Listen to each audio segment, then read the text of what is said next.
Hello and welcome to the Education on Fire show. Why is it a show rather than a podcast? Well, because the podcast originally started obviously as an audio show, wanted to be able to bring you the opportunity to see things which are much more visual. And so while the podcast is being recorded in terms of being able to now see it on YouTube as well as on the audio platforms, wanted to have a show specifically where things which are going to be visual, the way of being able to show graphics and actually people who are going to be telling stories and sharing amazing things would be able to sort of do that here. Hence the reason that we have the Education on Fire show as well, but also more importantly to be able to bring the community together. And if you wanted to chat, if you want to ask any questions, if you want to comment, you can put that in the comment section and we can bring that up. If you're watching on the replay, feel free to leave a comment. We can, if you have any questions, we can try and get those answered for you as well. So without further ado, let me bring on Marty Chan, our guest today, and he's an author. He's from the arts, which of course as a musician myself, I'm very excited to be able to share, and I know he has a great new book which is out as well. So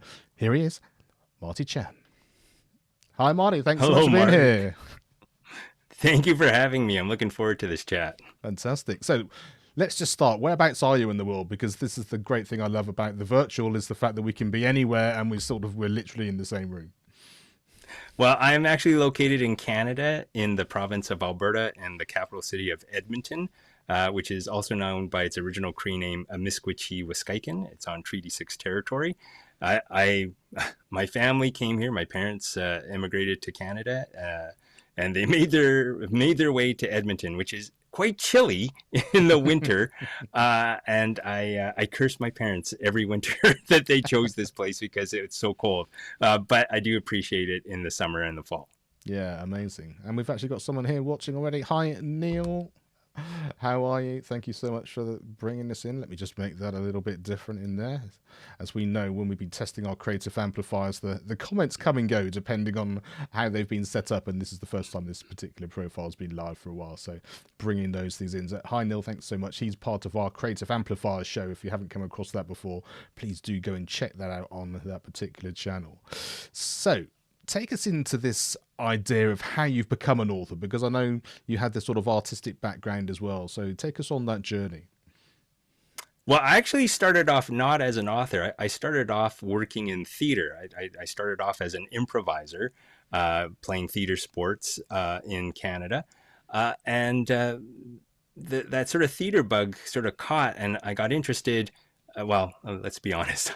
I had crippling stage fright when I was an improviser. I loved the idea of creating things or creating scenes on stage. I just didn't want to be the one who was doing it. And I remember my wife, who was a stage manager for the show at the time, pointed out that I had penguin arms because every time I was on stage, my arms were completely like stiff like a penguin's wings, and I would just waddle around the stage. And after that point, I realized maybe instead of improvising on stage, I could go behind the scenes and actually create plays. And so I started off writing plays for adults. My claim to fame is a play called Mom, Dad, I'm Living with a White Girl, which was produced in Toronto, toured across Canada, and had a successful run off Broadway back in 2004. And so probably for a good 10, 15 years, I was happily writing plays for adults. But then I lucked into working on a television series that was being filmed in Edmonton, my home city. That show was called Jake and the Kid, and it was a family-friendly drama about a kid who's growing up on the prairies in Canada. I was able to, actually I started off as an actor on that show. And again, my penguin arm acting got me fired as an actor, but I was allowed to go behind the scenes and work in the story department. And I really love the idea of writing for a family audience or for a kid audience. I just didn't like writing for television. And so for a few years, I would hop from one TV series to another thinking, I felt a little unfulfilled with the idea of writing for television, and I wanted to be able to write for kids, but I wanted to have a little more control and less politics that are involved with making television. And that's when I decided, let me try my hand at writing a kid's manuscript. And I started working on a book. It took me, I think, a good 6 to 8 months to come up with a first draft of this book. And I think I can show it to you right now. So I'm going to bring up my book right now. and give you a little sense of the book. It's called The Mystery of the Frozen Brains. And it was loosely inspired by my childhood experiences growing up in Alberta. Our family was the only Chinese family in the town. So when I went to school, I didn't look like the other kids. And in the beginning, I was teased a lot for not looking like the other kids. And I was sad and lonely, and I kind of wished that I could make a friend. Well, eventually I did make a friend. His name was Jay, and he became one of the characters in the book. Became the character Remy in the book, The Mystery of the Frozen Brains. And it was just simply a book for me to, or a manuscript for me to just say, can I do it? And when I finished writing it after 8 months, I put it in my drawer and said, okay, I'm going to go back to theater and television. But thankfully, a colleague had reached out to me a few months later saying that his publisher was looking for books for kids. And he said, if you know of any authors, send them my way and I'll put them in touch with my publisher. And I said, I happen to have something in my drawer. Do you think your publisher would be interested in seeing this? And he said, yeah, sure. Send it to me and I'll pass it on to my publisher. And sure enough, a couple of months later, I got an email from the publisher saying, we want to see your manuscript and we'd like to publish it. So that started me on the journey to writing books for kids. And I haven't stopped since. Right now, my new book, which just actually launched today, Izzy Wong's Nose for News, this would mark my 23rd book that's been published. So that basically means I'm very old. And I'm always fascinated by this kind of sort of finding your passion, finding your groove in life, and that kind of thing. You sort of talked about the acting side of it, like I said, which you must have been good at in order to have got to the stage where you'd got to. But like you said, you sort of felt that sort of fish out of water, and like I say, your wife sort of saying about the arms and that kind of thing. Did you kind of feel that there was something else? You were in the right area, you were in the right part of life, but just not quite in the right groove within there, like say, wanting to be sort of behind the camera and in that little writing field? Yeah, sometimes it feels like you're on a parallel track and you can see, there's a glass partition and you sort of look at the lane beside you and you go, oh, that's where I want to go. I'm going in the same direction, so I'm somewhat fulfilled with what's going on, but it's not quite the lane that I want to be in. And when I was able to find that opening in the partition and go into the lane of writing books for kids, that's when I think a lot of people who find their passion would agree with this, but like when you find the thing that you were meant to do or that you're truly passionate about and that you love, nothing ever feels like work, right? You just explore, you play, and it just so happens, you find success with it. Sometimes you get paid and sometimes you get notoriety. But it just gave me that kind of fuel that allowed me to, I'll be honest, when I was working in television, I was clocking in, 14 to 16 hour days, but those hours felt like work. And now when I write kids' books and do virtual presentations, I can work 16 hours and I'll still feel refreshed the next day and go, okay, I want to jump back into this. And to me, that's the important thing about pursuing your passion. And I know this is an education podcast, but it's one of the things I try to instill in students is that whatever you do in your life, be passionate about it, because you're going to spend a lot of time working on it. As a writer, I spend a lot of time writing and revising my work. So if I don't like doing it, then certainly I would not want to continue doing it. But because I love it, I keep coming back to, and I've revised my manuscripts on average between 4 and 6 times before I have what I officially call my first draft. And that first draft then goes out to, the first person who reads it is my wife, who then gives me notes. Then I get angry with her because she gives me notes. And then I convince myself that she's right because it's the first time that somebody's reading my book. And if they can't understand what I'm doing, then obviously there's something that's missing in my manuscript that I have to fix. Once she's satisfied with it after a couple of drafts, then I send it off to the publisher. And for the most part, it's paid off, right? Usually the editor, when they receive the official first draft of my manuscript, they go, it's pretty far along. I still have to make revisions, but it's not like a page 1 rewrite. And for me, that's part of the role of being a writer, is just having that persistence to be able to take a look at what you've created and seeing if you can push it to make it that much better. And I guess that's true, isn't it? Even within schools, it's that kind of sense of I'm not just doing a piece of work, or I'm not just writing a story. I'm not just doing what my teacher said. In order to sort of hone what it is that you want to then produce, whatever age you are, then there's a little bit of that in it. And so, from an author and a writer's point of view, how sort of disciplined do you have to be in order to make that happen? Is it a kind of I'm now in writer mode, I'm working, 10 till 12, 2 till 4, 6 till 8 on a regular basis, or was it sort of working around, like say, with your presentations and your virtual visits and those sorts of things? Sort of how does that sort of life sort of work for you? Well, I'm going to start off by saying every writer is different. There are some colleagues I know who will have that discipline where they'll say, I'm going to get up at 6 a.m. and I will write, and I won't have any access to internet until 10 o'clock in the morning. And then after that, I can answer emails. I'm a little more fluid. I'm a procrastinator or a procrastinator. So I will procrastinate. And if you're active on social media, this is an important tell. If you see me posting a lot on Facebook or X or Blue Sky or any of my platforms, you'll know that I have a writing project that I'm working on and I'm trying to procrastinate from it. And so what I often do is knowing my sort of predilection for procrastinating, I will try to procrastinate with another writing project. So I will try to pair a long form novel that I'm working on with a shorter piece. It could be a newspaper article or a magazine article, or it could be a blog post or something that I can complete within a couple of days, or in some cases a couple of hours, so that what will happen is if I get tired or bored of working on the long form, I can switch over to something shorter and just sort of sprint for a little bit, because oftentimes when you're working on a novel, it's more of a marathon and you have to pace yourself. You can't finish it in one day. You can't finish it in 1 week. You just have to sort of chip away at it day after day.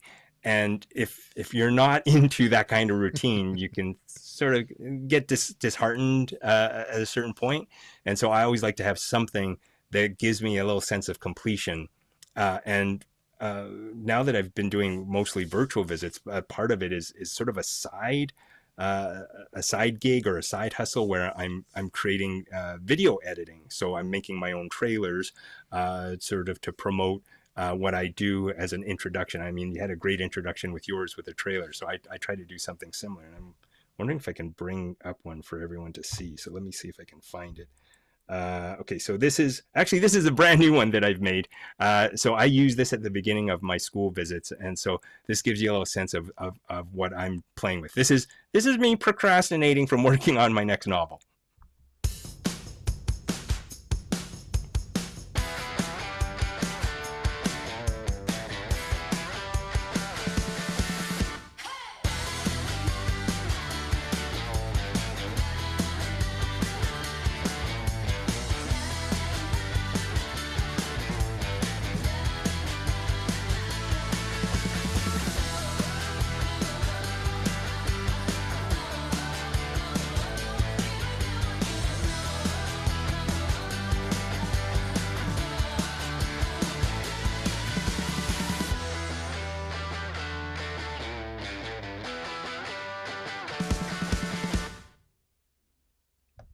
All right, so there is sort of a thing that keeps me engaged when I'm working on a novel, and it's something fun, and it also and this is something that I always sort of bring up with students when I'm talking. When you're a writer, you're not just simply a writer. Like if you think about the act of sitting down with a pencil and paper or your laptop keyboard, that's not the only thing that writers do. Writers also do research. They try to take in the world. They try to learn new things. And what I found with doing video editing to sort of prepare my virtual visits, it actually had a huge impact on the way that I wrote, because when you're video editing, you have to pick certain moments in terms of logic, going, how do I connect this one image to the next image in terms of a transition? And how does this make sense for the person watching what's happening? And what happened was I started taking a lot of the techniques that I had to use in the video editing into writing my manuscript. I started thinking about those things, about transition points and logic and the geography of the room, going, well, what will the reader see? Like if I'm editing a video together and they're seeing the manuscript, what should they see next? And it really sort of leveled up the kind of ways that I approached my writing, which I think helped sort of reduce the number of revisions I had to go through when the editor went through it, because I was catching things that an editor would naturally go, oh, wait a minute, they're in this part of the room, but how do they get to the next room in this next scene? And it was because I started thinking about those little moments to connect everything together. And I think a lot of it had to do with that exposure to storytelling in a different form, because video editing is basically a form of storytelling. It's just, instead of working with words, you're working with images or sequence of images. Yeah, I love that. And yeah, Neil really loved the trailer as well. I think it's I think it's fantastic. I think I saw it on, it might have been on Facebook or on one of those on a social that you were just sharing it with, is just as you were working on it, because we should mention that I know you use Ecamm, I use Ecamm to produce this show and to do the things that we do. It's an amazing piece of software, but it enables us to bring to life the things that we want to do creatively. And I think one of the things I loved about what you said before is that being passionate, finding your lane, but also doing it in your way, and whether you're getting paid for it or not, in some ways is part of the journey. So like say, you may get to the point where it becomes your profession, it may be what you're doing to earn your living, but it might be there's a journey to get there, whether you're doing it as a side hustle, whether you're doing it in your spare time. But I think that the joy of what you're doing and the way you're bringing that out will actually find where you need to be. You'll find that lane, like say, you'll cross that track, and to make sure that you're sort of heading in the right direction, and you'll draw the people to you that are able to help. And I think that's such an important thing to share, but also to demonstrate, which I think is what you've done so brilliantly. Well, yeah, I completely agree with that, right? Like, if you have that passion and heart, and you know you've hooked on to something, whether it be writing or anything in the creative arts or something in the sciences, you will exude or create a light, and that light will attract people to you. And I've been around this earth for nearly 60 years now, and I've seen it time and time again. When there's somebody who's genuinely passionate and they have some skill involved with that passion, naturally people will want to gravitate to that person and want to see what they're doing, and that sometimes results in getting a job, right? And I know this from just playing around with editing. Like, I've been editing since the start of the pandemic because I had a lot of time on my hand for some reason. And I remember just posting little bits and pieces every now and then on my social media. And there was a local producer in my home city of Edmonton who saw these and said, you know what, we've got some projects and we want you to work on them. They're little short form social media pieces with interviews with people, but we like your editing style. Let's throw a couple of things at you. And so this was never something that I was going to put on a resume to say video editor, but I actually was able to translate a passion into a couple of contracts, a couple of jobs. So you never know exactly what will take. And to me, that's another a message that I try to give to students, is that idea of being open to everything. I know sometimes when you're young, you feel like, you brought up the idea of the path or the lane, right? You feel like there's only one lane that you can travel. But when you're young, it's actually, there are no lanes. It's just an open field, and you can choose wherever you can go. It's only you who creates that path. And if you decide to have a narrow path, then that's your choice. But if you decide to keep the field open and try to learn what's all around you, you can take those different pieces that you experience and apply it eventually to your career. And if I were to sort of go backward and map out all the things I've done in my life, I'm about 99% sure that most of the things I've done in my life, both the successes and the failures, have contributed in some way to what I'm doing now, right? Like improv with the virtual visits, learning, how to look in a camera in television acting, even as bad of an actor I was, it sort of taught me how to do things like this. Storytelling, all that kind of stuff.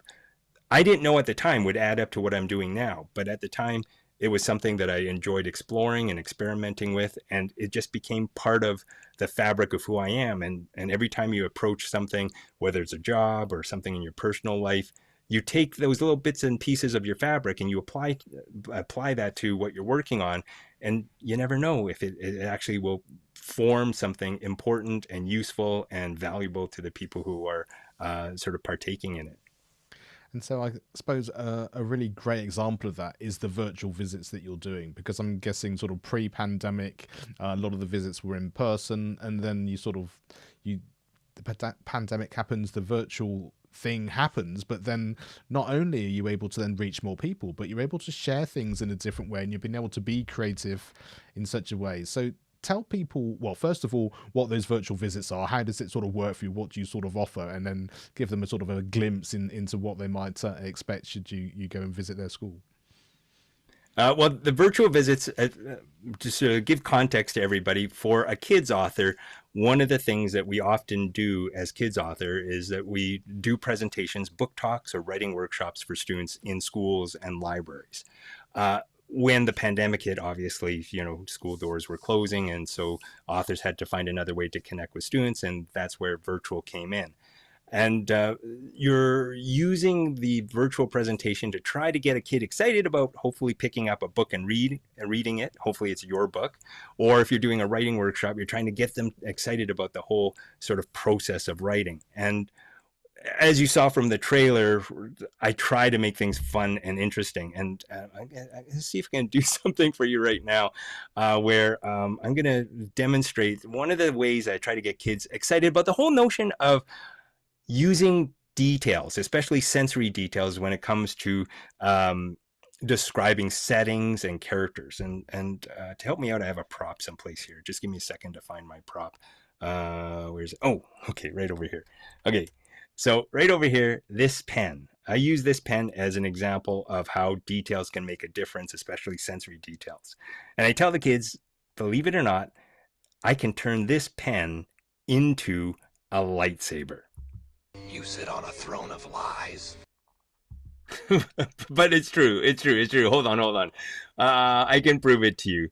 And I'm going to use the sensory details. In fact, I only need 3 of the 5 details to make this pen turn into a lightsaber. Now, first of all, I can feel the pen getting warm between my fingers. And if I listen carefully, I can hear the faint hum of the energy collecting in the pen. And then, when I look down, I see a bolt of energy coming out of my lightsaber pen. Alright, now that I've made a lightsaber, time for me to figure out how to use this thing. I know. Watch this.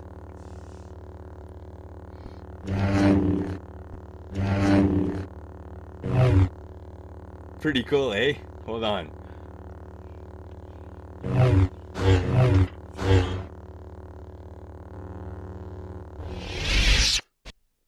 And there you have it. With just a few sensory details, I turned this pen into a lightsaber. Just remember, it's all about what you see, what you hear, and what you feel. Speaking of which, should I touch this? Yeah? Okay, alright, I'm gonna touch. Are you sure about this? Okay, here we go. Maybe I'll just sign off here. No? Okay, alright, I'll touch this pen. Okay, hold on, let me touch the pen. There, I touched it. Okay. Oh, you want me to touch the lightsaber? Okay.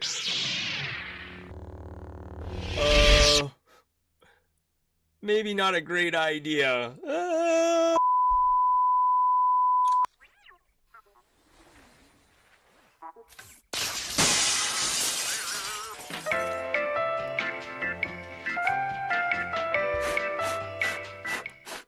It's okay.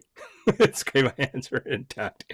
All right, so that would be an example of something that I do in my virtual visit to basically show rather than tell, right? Because oftentimes if you're doing things on Zoom or Google Meet, it's a talking head where somebody might share a screen every now and then. And so what I've tried to do is I've tried to blend together the special effects that I can do with my video editing with the live presentation to basically give the kids a sense of something fun, right? And that, to me, feeds into the notion of being creative is fun. It doesn't have to be, hard work and toil, hunched over a blank piece of paper. You can actually try to create things that are interesting and engaging and fun. And so a lot of my virtual presentations have those different elements that surprise the kids. And I've done this bit over and over again. And I know when I do them, oftentimes the teachers have to calm the kids down, because the kids are like, how did he do that? And then there's always one smart ass in the room that goes, editing. But it wakes them up, right? It makes them curious and excited about how something like that is done. And that, to me, coming back to the whole sort of theme of this podcast, right? Education on fire, in a lot of ways, what you're doing as an educator is trying to fire up or ignite a kid's curiosity. Because if they're curious about the world or what's happening in their lives, they're going to try to learn more about it. And that's, to me, the thing that every educator is trying to do, is ignite that curiosity, because when somebody's curious, they're more prone to learn. But if they're oblivious or they don't care about what's going on, then it doesn't matter what kind of content you have, what kind of lesson you're trying to teach. It's never going to land until they want to buy into it and want to know more about what's going on in the world. And do you find what happens is that because they've seen you do something like that, they're kind of, like I say, they're taken and they're in, but they suddenly realise that it probably wasn't going in a direction they expected it to, and so therefore that sort of frees up their creativity. And it's like, well, can I not do this then, or can I think like this, or is this can I make this work for me? And it sort of expands in a way which probably even the teachers wouldn't have necessarily thought was going to be the case to begin with, but it just gives them that blank canvas. Yeah, and it gives them that permission to be able to play, right? And I like a combination of both my virtual and in-person presentations. I have seen audiences from the very young all the way to the high school kids. And I have noticed this over the years, that idea of play is really important. And when you're working with the younger kids, grade 1 or year 1, 2, 3, they're in that mode of play. Like, anything is possible. I can put on this towel and I can fly, right? That whole notion of my imagination allows me to do anything I want. They don't have the structure or the discipline to shape those really cool creative ideas into a cohesive story, but they're willing to play and they're willing to take chances. Unfortunately, as the kids get older, they do develop the sort of structure when it comes to piecing together a story, but they become more self-conscious. And so they lose that sense of play. You can come up with a well-structured, cohesive story, but it's like, why would we bother reading this story? Because it just seems generic and safe. And what I do oftentimes in my writing workshops, using the lightsaber bit and any other things that I do, is I try to reintroduce that notion of play to the students, so that the older students can now take the skills they've learned of how to piece a story together and actually invest in something that maybe is out of the ordinary, something that's unexpected, something that is playful, something that they might be interested in. And part of the ability to sort of bring that out in kids is something that I learned over the years, is that if you want to educate a student, the first skill that you have to develop is the skill of listening, right? You have to listen to that student to find out exactly what are the things that spark their imagination, what are the things that make them excited. If you can listen for those things, then you can try to find a way to connect them to what you're trying to teach. So if it's a kid who's really into sports, right? I don't know a lot about sports, but I'll try my best to like connect a writing lesson to some kind of sports connection. And one of the things that I'm starting to develop it now, but the whole notion of figures of speech, metaphors and similes, for anybody who's a sports fan, if they heard a sports report or read an article sort of covering the score of a previous game or previous night's game, those articles, those reports are filled with metaphors and similes. And that is a great way to sort of connect kids to going, well, if you like watching football, if you like watching hockey, just take a look at this article and just take a look at the number of figures of speech that you can find in there, right? They crush them, you're right? They sandwich them, right? So there's all these different things that you can see in something that you love, and it's something that is connected to writing. And so a lot of what I do is trying to find those parallels that can connect a kid to writing with something that they enjoy in their lives. And that's probably one of the objectives I have, is trying to make writing relatable to the kids' daily lives. And I'm going to go on a little bit here, but the whole notion of descriptive details. So that lightsaber bit is an introduction to the importance of having details. But then I sort of connect this to the notion of the five senses, right? What you see, what you hear, smell, taste, and touch. And I let the kids know, if you can use at least 3 of the 5 senses, you can make the world come to life for the reader, even though if they don't see something, right? And so I talk about things like, okay, so if I were to use the 3 senses to describe a place, let me know what place I'm in. Okay, so Mark, you'll stand in as my proxy for a kid. If I feel hot sand under my bare feet, I hear the ocean crash against the shore, and I see people suntanning, where do you think I might be? You're going to be at the beach. The beach. All right, let's take a look if I'm at the beach. All right, so if we take a look right over here, indeed, I am at the beach. But here's the cool thing. If I change the details, I can change where I am. So let's lose the ocean and let's lose the suntanners, keep the sand, but make it super hot. And let's say I smell camels. Now where am I? Now I'm thinking you're probably in the desert or somewhere like that. All right, so let's take a look. So we're over, there we go, right? So by giving them a sense that they can actually create an image in the reader's minds just with a few details, gives them that sense that they can do this, right? And I often tell the kids, you know, you want to aim for like 3 good, clear details, but always try to make one of them what I call a signature detail, something that you associate with that place or that person and nobody else. And so, Mark, one last one for you. I'm only going to give you one detail. Hopefully it's a signature detail that will spark an image in your mind. But I smell chlorine in the water. I'm going to be at the pool.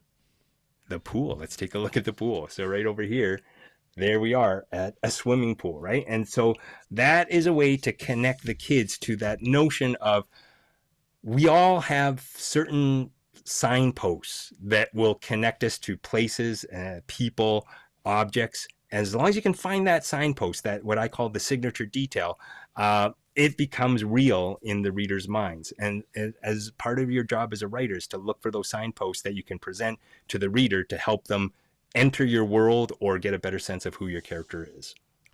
And so I'm assuming this then, of course, goes across borders, it goes across education systems, it goes across anything, because what we're talking about is connection, like say the storytelling, the idea of bringing who you are into the world in whichever way you can, whether it's like say with your passions or things that you want to share. So I'm assuming your visits can be literally to anywhere and sort of then brought into whatever any given school or teachers wanting to sort of highlight, but like I say, but with that freedom and that blank canvas. Yeah, exactly. And I've been around the world virtually. I've not left my basement studio in 4 or 5 years, but I have presented to students in Japan, London, New York, all across small communities across northern Canada. Nunavut, Iqaluit. So I've been able to sort of reach out to students who might not necessarily benefit from an in-person presentation or an in-person visit from an author, but now with virtual, we're able to connect sort of digitally. And it's been incredible to see how kids get excited about this. I mean, when I used to do in-person presentations, the greatest joy I had in doing a writing workshop or a book talk is I don't know if you're like this, Mark, but whenever I'm doing a presentation for an audience, a lot of people, they'll just focus on the people who are smiling and nodding and going, having a good time.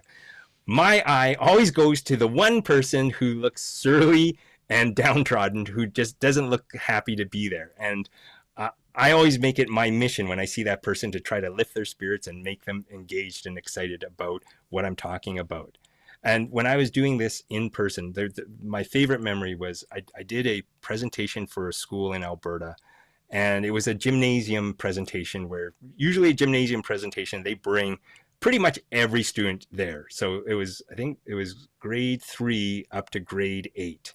And if you're familiar with the kids, grade 3 students are nowhere close to the sensibility of a grade 8 student. So having to find something that could connect all the kids was a challenge. But I remember starting my presentation, and I looked up and I saw on the back wall there was a teenage boy who obviously looked like he did not want to be there at all. He's like, I am not into authors. I'm not into gym presentations. This is for kids. I'm just going to stand here. And I made a point of not singling him out. I knew that he was just there, just defiant. But what I did was, through my presentation, I would just try to throw the odd joke or odd look over to the kid to just sort of level up what my presentation was for him. And through the course of the presentation, what I noticed was he started to inch closer to the front of the room. And by the time I was halfway through my presentation, he was still hugging the wall, but now he was sort of in the same line as the grade 3 students who were just watching everything. And I thought, okay, I got that kid. I got him excited. And so when I've done things virtually, I always ask for the teachers to turn the cameras on, because I'm always looking for that one kid that I can sort of get excited about it. And it's harder to do it with virtual, because oftentimes you're seeing the backs of their heads because the camera is coming from the teacher's computer at the back of the classroom.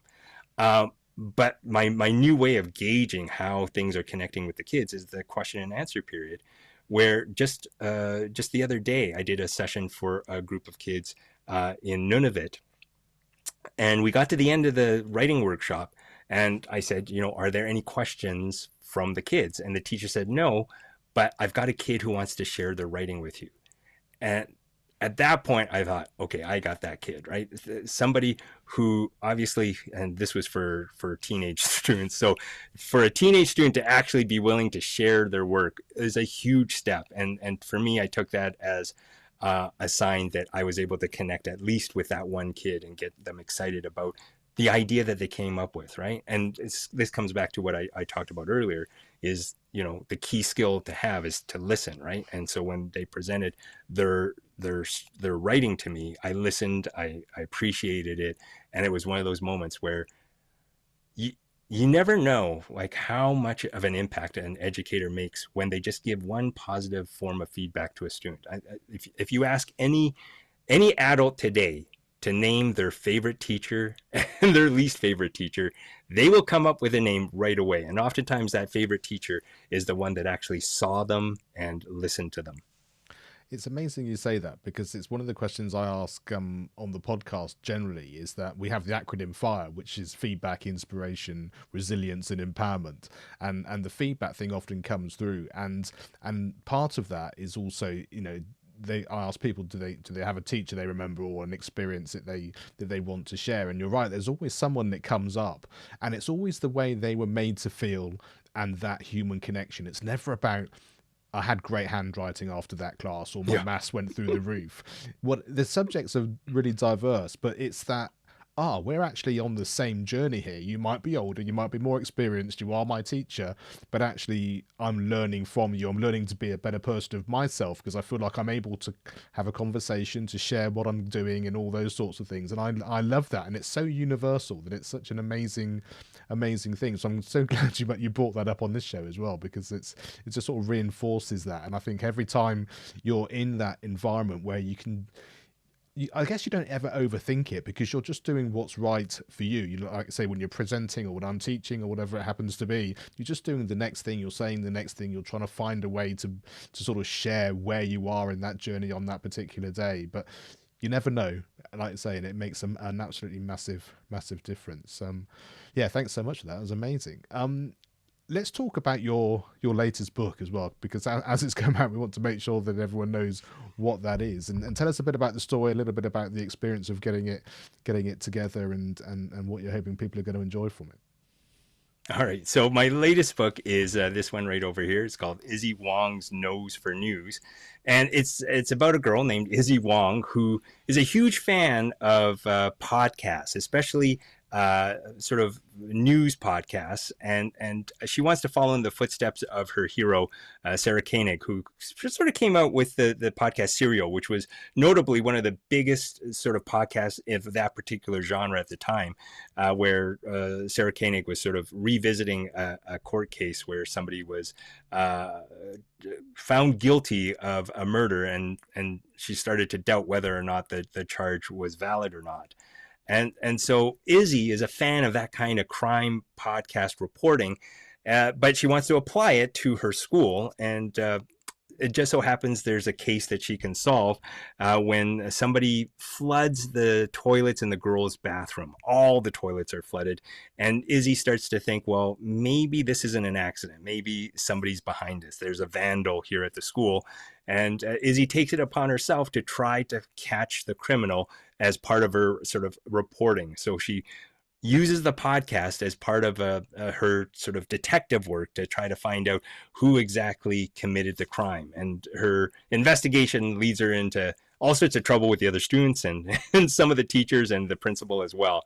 And it's a really fun mystery comedy, and it's actually the first in the series. I know the book just came out today. It's actually today, September 17th, for those of you who are watching the recording of this podcast. The first book's come out today, but I've already signed a contract to do a sequel to it. So that sequel will hopefully be coming out in the next year or 2 years. And to give you a little flavor of what the book is about, I made a trailer. Made a trailer for Izzy Wong. So here is a little flavor of what the book's about.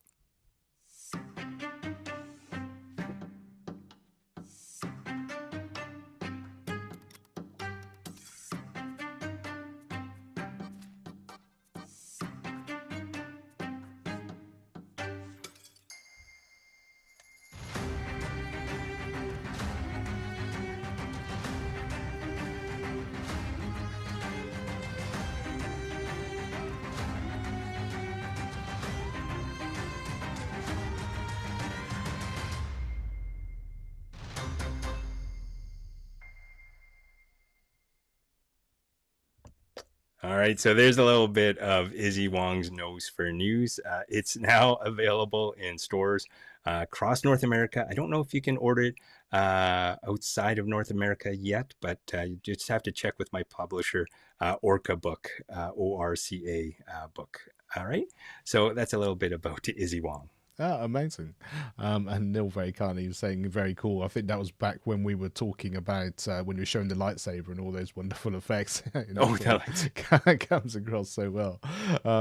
Amazing. Marty, thank you so much. This is what this show's all about, the ability to be able to share visually and also verbally about what we're passionate about, but how it comes across. And I think we have lots of conversations on the podcast about exactly what we're trying to do in the virtual world and how it can be better, how it can be different, how education can change and how it can morph and it can combine the in-person and the virtual. And I think today has been a great example of being able to do that and really kind of show that in its purest details. So yeah, thanks so much indeed. And where's the best place for people to find out more about you? And I know you have a hashtag for some of the things that you do as well that people can get involved in too. So yeah, do share those things. Oh, right. Thanks for reminding me. I would start with the hashtag because I'm supposed to post it today, but I do post on X, Blue Sky, Facebook, Instagram, and Threads. And basically I post under the hashtag Prompt My Story. And Prompt My Story, every Tuesday I post a story starter for teachers to use with their students to help them become creative. And I started this around the start of the pandemic. So there's a huge list of different story starters that teachers can use to help get their kids excited about writing. I'm going to post one today. I haven't figured out what it is, so hopefully it'll be a fun one. And if people want to reach out to me, they can contact me through my website, martychan.com. And did I? Wow, I can't believe it. There we go. Do we have it? Oh no, sorry. I didn't post it. Sorry. I was doing some changes on my eCam and I accidentally purged my my contact info. So So my failure. It's on that one. it's all in the description of this video, so you can just look on the description, and all those details are there, so people can find that either now if they're watching live, or indeed if they're watching on the replay. Marty, thank you so much. I've absolutely loved this. I really appreciate your time. Best of luck with your virtual visits coming up, and can't wait to share the book with as many people as we can, and hopefully it'll be a great success. All right, thank you, Mark.